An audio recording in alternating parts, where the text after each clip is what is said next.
Coucou les petites étoiles, j'espère que vous allez bien. Je suis ravie de vous retrouver aujourd'hui pour vous présenter 10 romans qui vont porter sur le mois de la fierté. Autrement dit, on va parler de relations homosexuelles, asexuelles et lesbiennes. Malheureusement, je n'ai pas assez de romans qui peuvent rentrer dans les différentes catégories de queer, donc vous m'excuserez si jamais vous n'êtes pas représenté, c'est pas du tout voulu de ma part. Au contraire, j'ai essayé de diversifier le plus possible, mais c'est vrai que c'est pas encore ce qu'il y a majoritairement dans les romans, même s'il y en a de plus en plus, mais ça reste toujours les mêmes tropes, et c'est pour ça que j'ai essayé de diversifier, de prendre d'autres romans qui sortent un peu du lot ou auxquels on n'aurait pas pensé, mais bon, j'ai fait au mieux. Et je vais diviser la vidéo en 3 catégories, on va parler d'abord des romances lesbiennes, puis de l'asexualité et enfin des romances homosexuelles. Commençons sans plus tarder avec un roman que j'ai adoré, qui était vraiment majestueux. C'est donc Souviens-toi de moi, écrit par Alison Derrick et édité chez Hachette Romans. On va donc suivre Stevie et Nora, deux jeunes filles qui sont follement amoureuses, mais malheureusement elles vivent dans une ville où c'est très mal vu, enfin c'est interdit limite,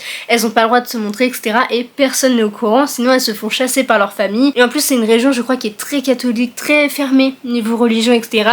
et donc vous vous doutez bien que ça ne passe pas du tout. Pour pouvoir vivre pleinement leur amour, elles ont décidé qu'à la fin du lycée, elles partiraient toutes les deux, je crois que c'est en Californie, afin de vivre pleinement leur vie et ne pas être contraintes par leurs parents, l'argent qu'ils peuvent pas leur donner parce qu'elles sont lesbiennes, enfin bref, vous voyez un petit peu le dilemme qui se passe. Sauf que malheureusement, Stevie va avoir une terrible chute et elle va devenir amnésique, elle va donc oublier les 2 dernières années de sa vie. Autrement dit, les 2 dernières années, elle était avec Nora. Donc en fait, elle va complètement oublier leur relation, elle va oublier qu'elle a découvert elle-même, en fait, qu'elle a fait son coming out, qu'elle est lesbienne. Et donc elle revient à avant, quand elle ne se connaissait pas trop, quand elle se cherchait encore, etc. Et elle va potentiellement retrouver ou essayer de retrouver d'anciennes amitiés, etc. Mais elle va se rendre compte que quelque chose cloche, et même auprès de sa famille, etc. Enfin bref, c'est une très belle histoire d'amour, puisqu'en plus de ça, donc Nora est au courant que c'est sa copine en fait. Mais comme Stevie s'en souvient plus, elle veut pas lui dire écoute, on est copines, alors que tu t'en souviens pas, tu sais même pas que t'es encore lesbienne, mais écoute, voilà, ça se passe comme ça.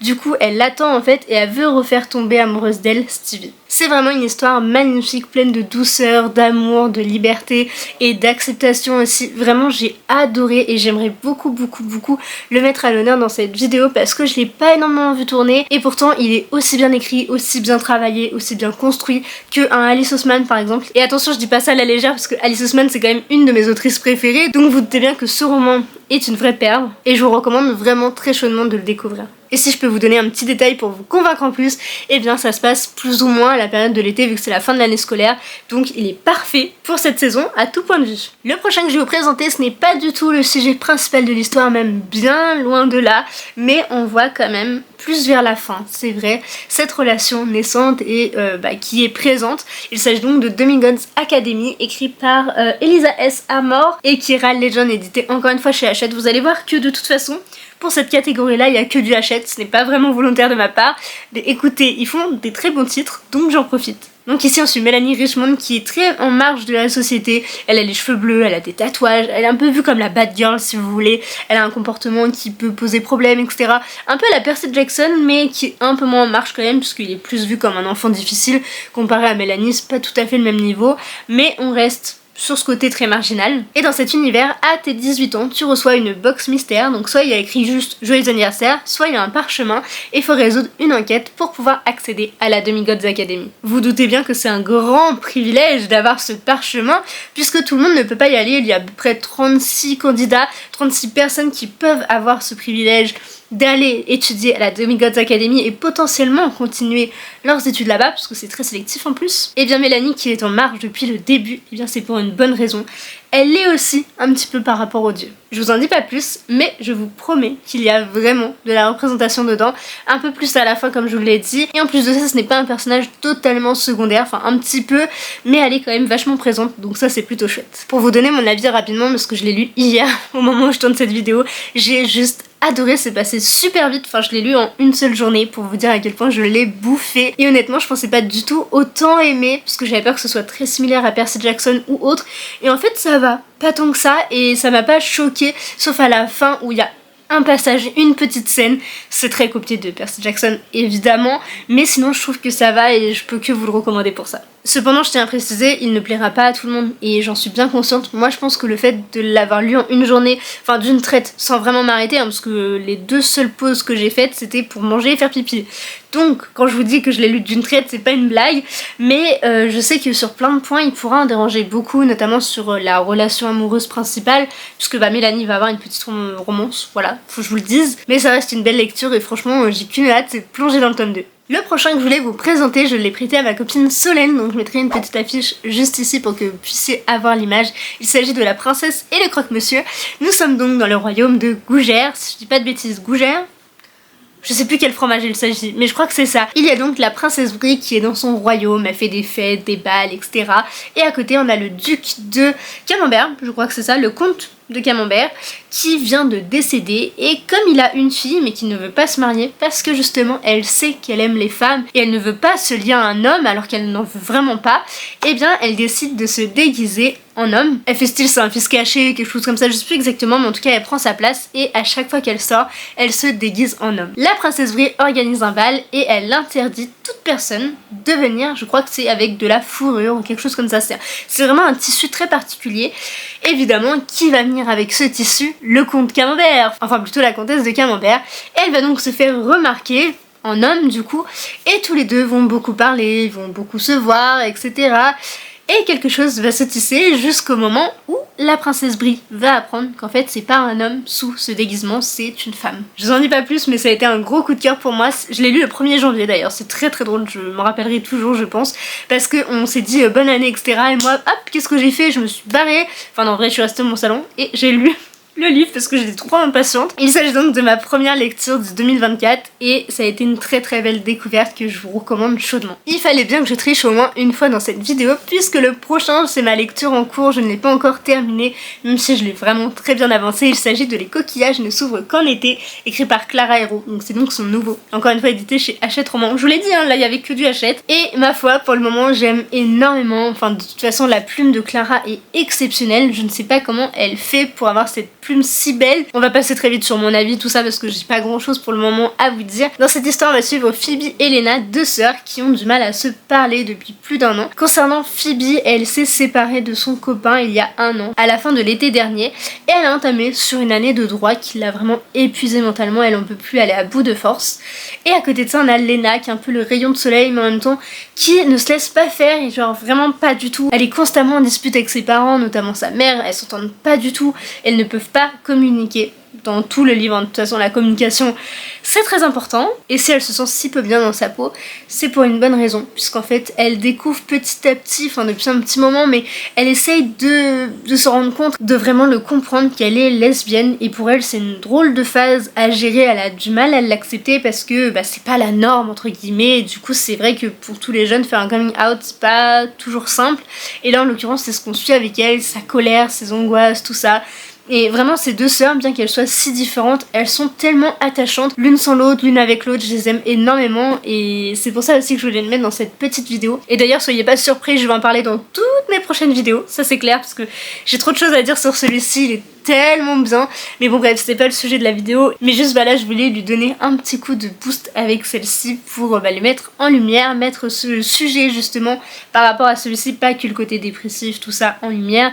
Donc voilà pour celui-là, je vous en dirai un peu plus bientôt. Et juste foncez lire le nouveau Clara Hérault parce que pépite. Nous pouvons donc passer à la deuxième partie de cette vidéo. Malheureusement je n'ai que 2 livres à vous présenter parce que c'est pas quelque chose qui est énormément mis en avant dans la littérature ou alors je lis juste pas le bon genre, je ne sais pas et c'est potentiellement le cas hein, mais c'est juste que c'est ce genre là que j'aime lire et du coup c'est vrai que pour l'instant c'est pas le plus représenté et on va commencer, écoutez c'est encore de Hachette, ce n'est vraiment pas volontaire mais écoutez je vais leur dire sponsoriser cette vidéo parce que là c'est pas possible autrement, il y a quasiment que ça. Mais donc écoutez on va commencer tout de suite avec Persona le 1er tome et le tome 2 aussi évidemment puisqu'on suit les mêmes personnages, écrit par Yelena qui est une merveille aussi physiquement j'allais dire, enfin le livre en physique que l'intérieur il est exceptionnel. Dans cette histoire nous sommes dans le monde de Lux où les enfants sont touchés par la lumière et quand ils en sont touchés ils ont un don très singulier qui vient s'offrir à eux et donc là on va suivre Andrea et ses amis qui sont dans justement cet orphelinat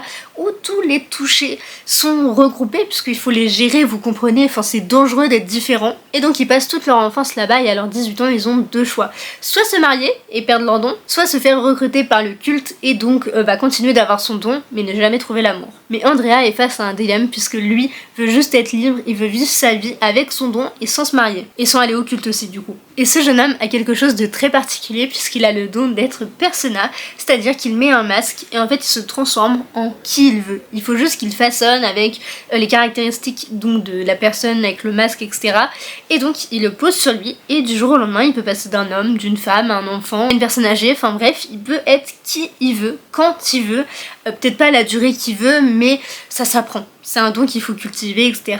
Et donc lui, il veut juste pouvoir le garder et vivre librement. Évidemment, comme les dons sont gérés par le culte, il propose donc les enfants, comme ça, à la location. C'est pas une blague ce que je vous raconte. Et donc toi tu veux qu'ils mènent une mission pour toi, tu te dis je veux tel don, tel don, tel don, en parlant de ces personnes-là. Ils payent donc le culte et recrutent ses enfants pour mener à bien cette mission.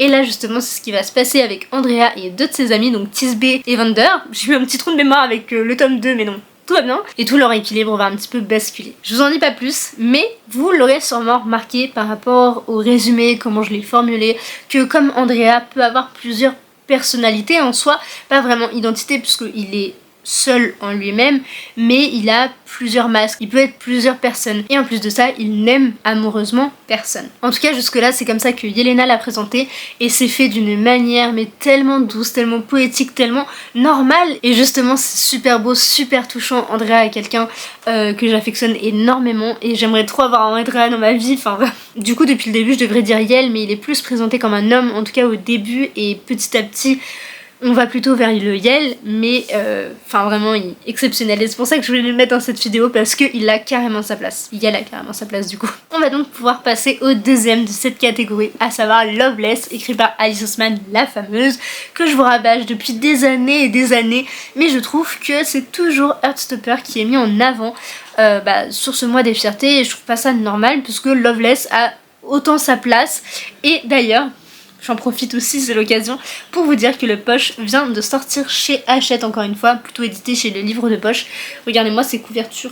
Les deux sont trop beaux. Enfin, je sais pas lequel je préfère, mais je les aime tous les deux. Voilà, ils sont trop beaux, je les aime. Bref, je l'ai déjà dit, mais vous avez compris. Et quitte à faire la propagande, je vais garder uniquement le Poche, comme ça vous pourrez avoir le visu et peut-être que ça va vous donner envie. En plus de ça, il est au prix de 7,90 comparé au brochet qui est à 16,90, ou en tout cas à l'époque quand je l'ai acheté, il était à ce prix-là. Dans cette histoire ensuite, Georgia, une jeune fille qui n'est jamais tombée amoureuse, qui n'a jamais eu de crush, qui s'est jamais dit telle ou telle personne m'attire, enfin elle a vraiment jamais eu d'attirance. Et du coup encore une fois, elle se trouve en marge de la société, elle se demande qu'est-ce qui se passe et elle attend la personne en majuscule qui va venir faire chavirer son cœur. En plus de ça, elle sort du lycée, elle arrive donc à l'université et son monde bascule un petit peu puisque c'est un peu la course à tout ça. Vous savez, il y a toujours des petits jeux à la fac qu'il peut y avoir, notamment aux États-Unis puisqu'il y a beaucoup d'internats, etc. Et notamment du mariage amical, etc. Enfin, c'est vraiment quelque chose qui est ancré dans son quotidien et dans le quotidien de tous les étudiants. Et donc elle se demande, qu'est-ce qui se passe, pourquoi elle est comme ça. Et petit à petit, elle va découvrir de nouveaux noms comme la sexualité, la romantisme, et elle va se dire mais en fait c'est à ça que je ressemble, c'est ce que je ressens. Enfin, c'est ce que je ressens pas du coup. Alors certes, c'est pas quelque chose que je vis, mais j'ai trouvé l'évolution de Georgia très belle et très réaliste aussi. Le fait de sa découverte, comment elle le vit, comment elle en parle avec les autres, etc. Je l'ai trouvé vraiment très très beau ce roman. Et j'ai vraiment qu'une envie, c'est de le relire cet été, mais je me dis faut pas parce que j'ai trop de livres dans ma palle. Mais je vous jure qu'il est magnifique. C'est un de mes plus gros coups de cœur de Alice Oseman et c'est même, je pense, ce qui m'a fait tomber réellement amoureuse de sa plume, puisque j'ai adoré Heartstopper, je les relis quasiment tous les ans. Mais ça n'empêche que Loveless est probablement plus haut que Heartstopper dans mon petit cœur. J'espère vraiment vous avoir convaincu sur celui-ci aussi parce qu'il faut le lire vraiment, les deux là, c'est le même. Mais en poche ou en grand format, ils sont magnifiques, ils sont aussi bien à l'intérieur qu'à l'extérieur comme j'aime vous le dire. Et sur ce, craquez en fait, juste foncez en librairie l'acheter, vous ne regretterez pas. On va donc enchaîner avec la dernière catégorie. Commençons donc avec le premier qui aborde justement les romances lesbiennes, les romances homosexuelles. Et je crois que c'est tout. Mais je suis pas sûre à 100%, mais pour le coup dans cet univers, c'est quelque chose de très normalisé. Et en fait tout le monde est comme ça, il n'y a pas de romance MF ou vous avez compris, c'est toujours des romances lesbiennes ou homosexuelles. Il s'agit donc de Mystic Fawn, écrit par Dana B. Chalice, édité chez Girlstream, qui lui aussi a été un immense coup de cœur. Vous pouvez peut-être le remarquer avec ses nombreux post-it parce que je l'ai adoré quand je l'avais lu, et même le tome 2 a été un très beau coup de cœur. Il est très marquant, il est très différent, mais c'est une beauté. Je vais vous faire un résumé un peu simplifié parce qu'au dos c'est un peu plus complexe. On suit donc Sage qui est un maître carte qui possède l'as de la mort et l'as du Joker. Il est donc recherché par tous les maîtres cartes et même par le gouvernement puisqu'ils veulent s'approprier ces cartes, ces deux-là que je vous ai cités, à des fins politiques et donc potentiellement faire la guerre avec, c'est pour menacer les autres. Sauf que Sage est vraiment contre ça, il se bat depuis des années, depuis qu'il est tout petit en fait, il est un petit peu en cavale, il va de famille en famille puisqu'en plus ces cartes-là, elles font peur à tout le monde. Et il va donc atterrir dans une académie où il va rencontrer Diba, une jeune fille qui est très à l'écart, qui ne se mélange pas, puisqu'en fait, elle est émotionnelle. C'est-à-dire que dès qu'elle ressent quelque chose, donc admettons la colère, et bien il va y avoir des tremblements et des tremblements de terre, et donc tout le monde va avoir peur d'elle, et ils veulent pas du tout la provoquer, et donc à défaut de lui faire ressentir des trop fortes émotions, ils préfèrent pas lui parler, comme ça, hop, on n'a pas de problème avec elle. Sage n'en a pas peur, et ils vont donc tisser une amitié, ils vont s'entraider, ils vont s'élever vers le haut tous les deux. Enfin bref, c'est une très très belle amitié que j'aime énormément. Et là, on va s'en rendre compte, c'est lors d'une scène de bal, sans vous spoiler, et bien on va voir que tous les couples en fait sont soit homosexuels, soit lesbiennes. Vraiment, c'est quelque chose qui est normalisé dans cet univers, et c'est trop beau à voir. Ça renverse un petit peu tout ce qu'on voit dans notre quotidien, et je trouve ça fabuleux. J'ai oublié quelque chose d'énormissime dans cette histoire, c'est donc qu'il y a les ARM. En fait, c'est des robots très très très anciens qui possèdent des caractéristiques très intéressantes pour le combat, pour se battre, etc. Et tous les pays sont à la recherche des ARM, donc ARM vraiment les trois lettres, qui sont des vestiges très très luxueux et importants pour justement remporter ces guerres. Tu l'as dans ton arsenal, c'est un peu comme avoir la bombe nucléaire, grosso modo, et donc c'est recherché par tout le monde, et c'est aussi ce qui va diriger l'histoire. Pas vous en dire plus parce que là j'ai peur de vous spoiler, mais foncez. Le prochain dont je vais vous parler, la romance est plutôt secondaire, mais écoutez, il s'agit de La Balade funèbre de Art et Merci, écrit par Megan Bannell, édité chez Milady, qui encore une fois est une de mes dernières lectures. C'était celle du mois de mai, si je me trompe pas, et donc dans cette histoire on suit Art, un ranger, qui va chasser les acharnés pour les tuer. Si vous voulez, les acharnés, c'est un peu comme des zombies, et donc il les tue une seconde fois pour les amener après aux pompes funèbres. Et Merci justement travaille dans une pompe funèbre, enfin c'est l'entreprise de sa famille, et Art et Merci se détestent comme chien et chat. Vraiment, ils se font la guerre depuis des années. Art se sent vraiment très seul et un jour va décider d'envoyer une lettre à Cher Ami. Voilà, on sait pas qui est cette chère amie, et il l'envoie donc anonymement, et évidemment c'est Merci qui reçoit la lettre. Ils vont donc échanger, il va y avoir vraiment un échange épistolaire jusqu'au jour où ils vont se rencontrer. Si je vous parle de ce roman, c'est parce que Merci a un frère, et ce frère a une aventure avec un jeune homme. Voilà, je vous en dis pas plus, mais je l'ai trouvé très bien mis en avant, très très drôle, enfin vraiment c'est une très belle histoire. C'est pas un coup de cœur parce que le début m'a un peu gênée, puisque Art est assez vulgaire, enfin il a un comportement que j'ai pas du tout apprécié au début, mais en fait plus t'avances et plus il se bonifie, et ça c'était super chouette à voir. Et la relation du frère de Merci est vraiment super belle, super douce, très drôle aussi. J'ai vraiment beaucoup aimé son frère, c'est pour ça que je vous le présente aujourd'hui. Le prochain que je vais vous présenter, je vous en ai déjà parlé à de nombreuses reprises fin d'année 2023, début 2024, mais écoutez, un petit coup de rappel, ça ne fait pas de mal. On a parlé de Sous les étoiles de Bloomstone Manor, écrit par Mary Hochard, édité chez Casterman. Évidemment, si je voulais tricher, je parlerai aussi de La Première Rose de Bloomstone, toujours de la même autrice et la même maison d'édition, mais je ne l'ai pas encore lu malheureusement, donc je peux pas vous le présenter aujourd'hui, même si celui-ci aurait plus eu sa place que lui, mais écoutez, les deux passent très bien. Donc écoutez, je vais même les garder tous les deux, comme ça vous pouvez les admirer tellement ils sont beaux. Dans cette histoire, on suit Agathe Langley, une jeune fille qui vient de prendre 19 ans, donc en l'année 1898, donc vous voyez un peu le siècle que c'est. Et malheureusement pour elle, si on peut dire ça comme ça, elle est passionnée d'astrophysique et de sciences et d'astronomie, etc. Sauf que c'est une femme, et à cette époque, c'est impossible. Toi tu fais juste dodo, ménage, enfin là en l'occurrence c'est une aristocrate, donc pas de ménage, mais les balles, les festivités, etc. Donc elle a pas sa place dans la science. Et pour le coup, ses parents lui font bien comprendre, jusqu'au jour où elle va rencontrer son voisin qui est Lord Stone, et qui va s'avérer être un ancien professeur d'astrophysique. Tous les deux vont très bien s'entendre, et ils vont même décider de participer à un concours d'astrophysique pour Agathe. Ce roman est une merveille, c'est pour ça que j'ai trop hâte de lire celui-ci, donc qui a un préquel sur Stone, donc en fait on comprend sa vie, puisque notre cher Stone va s'avérer être un homosexuel. À l'époque c'est évidemment très mal vu, et il va donc s'en cacher, et j'ai hâte de découvrir celui-ci justement pour découvrir un petit peu ses relations, comment ça se passe, etc. Mais on le voit déjà beaucoup et beaucoup plus libéré aussi dans celui-ci puisque à l'époque fallait quand même s'en cacher malheureusement. Bref, j'ai vraiment hâte de lire le préquel et de vous en reparler. Et enfin le dernier dont je voulais vous parler, c'est une de mes lectures de février 2024. Il s'agit de Sous la porte qui chuchote, écrit par Titchy Clown et édité chez De Saxus. Dans cette histoire, on suit Wallace Price qui vient de mourir, tout simplement. C'était un homme d'affaires qui était très détesté dans son métier. Il en a fait voir de toutes les couleurs à tout le monde, sa famille, ses collègues, etc. Donc évidemment il n'était pas du tout apprécié.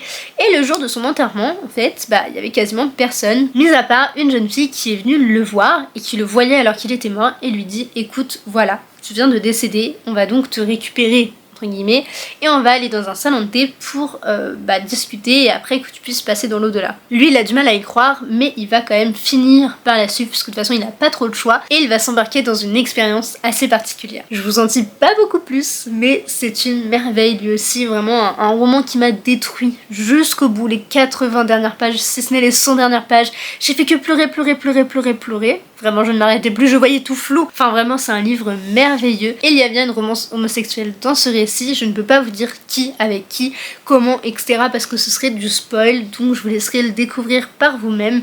Mais voilà, je voulais le mettre sur le devant de la scène parce qu'on parle tout le temps, moi, la première de La Maison au milieu de la mer Céruléenne, que j'adore, qui est un de mes plus gros coups de cœur, de ce même auteur d'ailleurs. Mais je voulais mettre celui-ci, cette fois-ci, en avant pour lui donner un petit coup de lumière au lieu de présenter toujours les mêmes.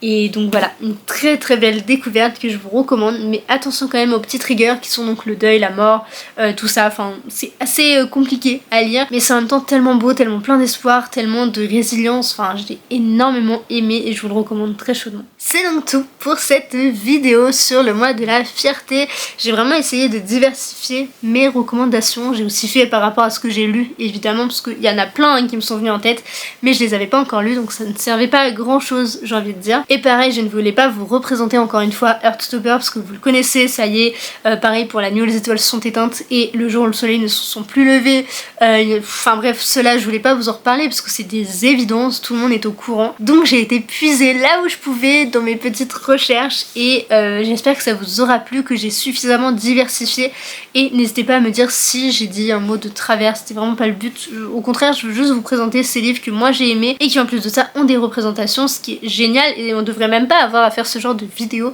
mais écoutez, c'est comme ça, pour le moment l'humain n'est pas encore assez évolué, mais peut-être qu'un jour nous n'en aurons plus besoin. Et évidemment je ne présente pas ces livres que pour ce mois-ci, j'en parle toute l'année, comme beaucoup, là je vous ai présenté, je vous ai dit pas c'était tel mois, etc. Donc si jamais vous aimez ce genre de contenu, n'hésitez pas à me suivre puisque je présente de tout et j'espère que ça vous aura plu, je fais plein de gros bisous et à très vite dans une prochaine vidéo. Bye!